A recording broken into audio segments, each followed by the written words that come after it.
Hello everyone, Marathi recipes with ऋतुजामध्ये तुमचं स्वागत आहे। दिवाळी स्पेशलमध्ये आज आपण बघणार आहोत अनारसे। पहिल्याच प्रयत्नात अगदी परफेक्ट अनारसे बनवता येतील। तोंडात विरघळणारे जाळीदार अनारसे करणे हे कौशल्याचे काम आहे, परंतु प्रमाणशीर मापाने पीठ करून अनारसे उत्तम होऊ शकतात। तर असे कुरकुरीत अनारसे कसे बनवायचे याची रेसिपी पाहून घेऊयात। अनारशासाठी इथे मी रेशनचे अर्धा किलो जाड तांदूळ घेतलेले आहेत। तुम्ही जाड बुटके असे तांदूळ घेऊ शकता आणि अनारसे बनवण्याकरिता जुनाच तांदूळ वापरायचा आहे।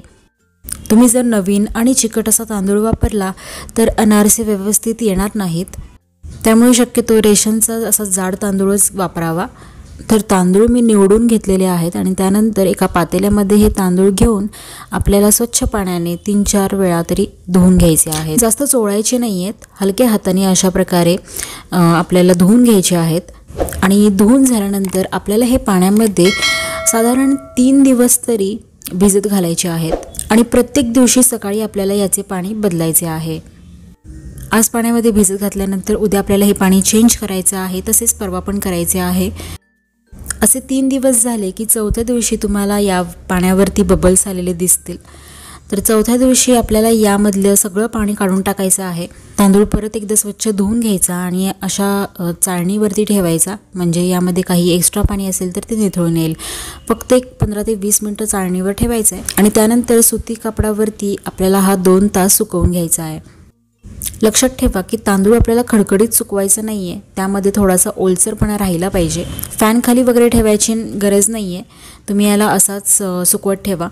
तांदळामध्ये थोडासा ओलसरपणा असला की गूळ घातल्यानंतर पीठ जुळून येते। आता आपण हे तांदूळ मिक्सरच्या भांड्यामधून दळून घेणार आहोत। तर दळायला तुम्ही बाहेरही देऊ शकता गिरणीमध्ये, पण इथे मी घरीच मिक्सरच्या भांड्यामध्ये दळून घेते।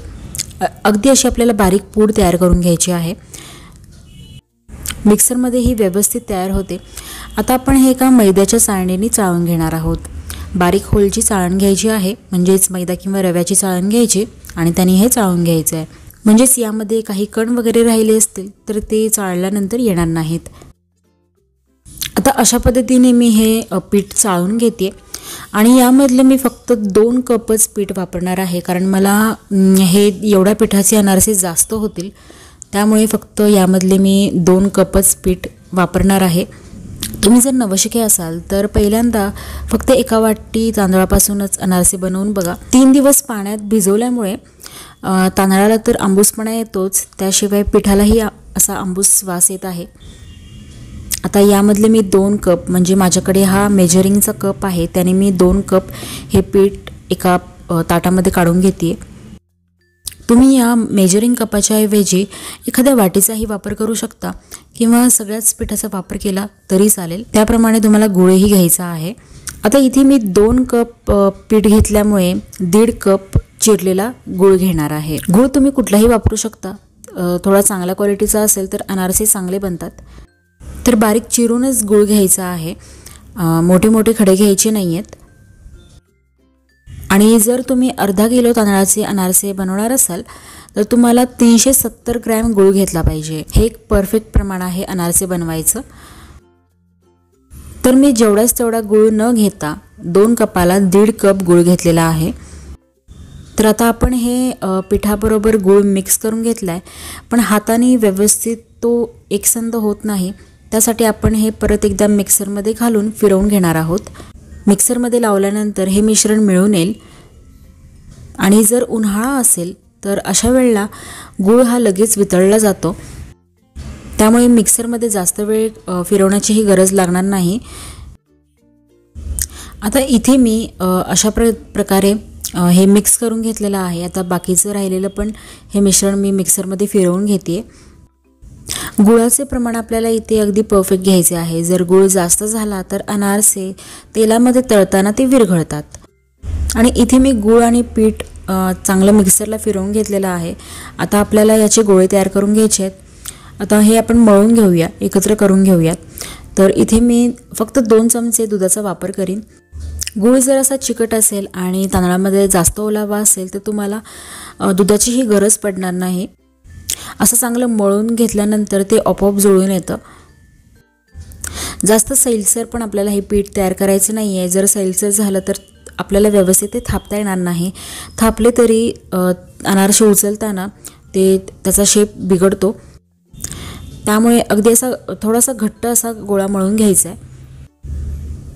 तुम्ही यामध्ये एक सुगंध येण्यासाठी वेलची पावडर आणि जायफळचाही वापर करू शकता. दूध टाकताना एकदम भसकन दूध टाकू नका.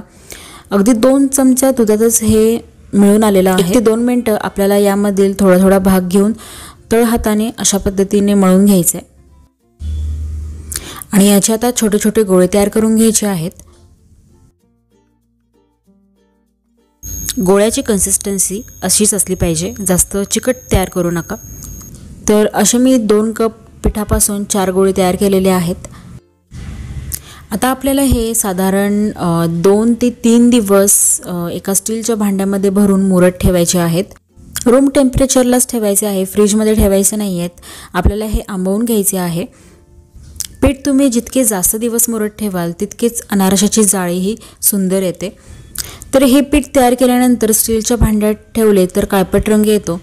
आणि जर तुम्ही ॲल्युमिनियमचे किंवा कलईच्या पितळी डब्यात भरले तर आहे तसेच राहतात. तर आता मी इथे 2 दिवस झाल्यानंतर अनारसे याचे तयार करायला घेते. यामधला एक गोळा मळून घेते पहिल्यांदा. तर गोळा तुम्ही बघू शकता की थोडासा घट्ट झाला आहे, कारण आता थंडीचे दिवस आहेत. आता यामध्ये परत एकदा मी 1 चमचा दूध घातलेला आहे आणि फक्त 1 चमचा दुधामध्ये हे चांगलं मळून घेणार आहे. थोड्या थोड्या भागामध्येच आपल्याला हे अनारसे तयार करायचे आहेत. तर इथे अशा पद्धतीने आपण चांगलं तळ हाताने मळून घेऊ याला. बरीच लोक निम्मा गूळ आणि निम्मी पिठी साखर वापरूनही अनारसे तयार करतात. आता यामधील एक गोळा काढून बघायचा आहे. तर अशा पद्धतीने हा एकदम सॉफ्ट आणि तुम्हाला क्रॅक फ्री दिसेल. यावरती जर चिरा पडत असतील तर चांगले मळून घ्या. चिरा पडत नाही आहेत तर परफेक्ट गोळा तयार झालेला आहे. आता आपण याचे अनारसे थापून तुम्ही याचे पेढा एवढे एकसमान गोळे तयार करून घ्या. आणि मग एक प्लॅस्टिक शीट किंवा बटर पेपर किंवा एखादी प्लेट घेऊन त्यावरती खसखस घाला. खसखस जास्त वापरावी. काही लोक खसखस बरोबर साखरही घेतात आणि त्यावरती अनारसे थापतात. तर बघा, थापताना तुम्ही हाताला तूप लावा आणि 5 बोटाच्या साहाय्याने आपण हे थापून घेणार आहोत.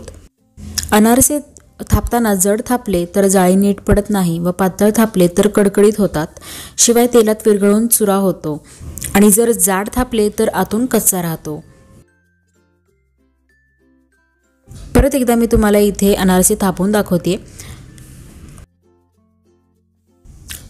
पहिल्यांदा हाताला थोडंसं तूप लावून घ्या आणि मग थापा, म्हणजे गोळा हाताला चिकटणार नाही. तर बोटाच्या साहाय्याने पण तुम्ही हे अगदी अलगदरित्या थापू शकता. तर जसं सांगितल्याप्रमाणे पातळही करायचं नाही आहे आणि एका वेळेला एकच अनारसा तुम्ही करा आणि मग तो तळून घेतल्यानंतर दुसरा अनारसा थापा. आता इथे मी व्हिडिओमध्ये दाखवल्याप्रमाणे आपण वरूनसुद्धा खसखस लावू शकतो. तर पहिल्यांदा आपण नेहमीप्रमाणे अनारसा थापून घ्यायचा आहे आणि दुसऱ्या हाताने वरून अशी खसखस स्प्रिंकल करायची सगळ्या बाजूने आणि हलक्या हाताने ही दाबून घ्यायची, म्हणजे खसखस अनारशावरती चिकटून राहील. तुम्ही यावरती थोडेसे ड्रायफ्रूटसुद्धा घालू शकता आणि शाही अनारसे तयार करू शकता.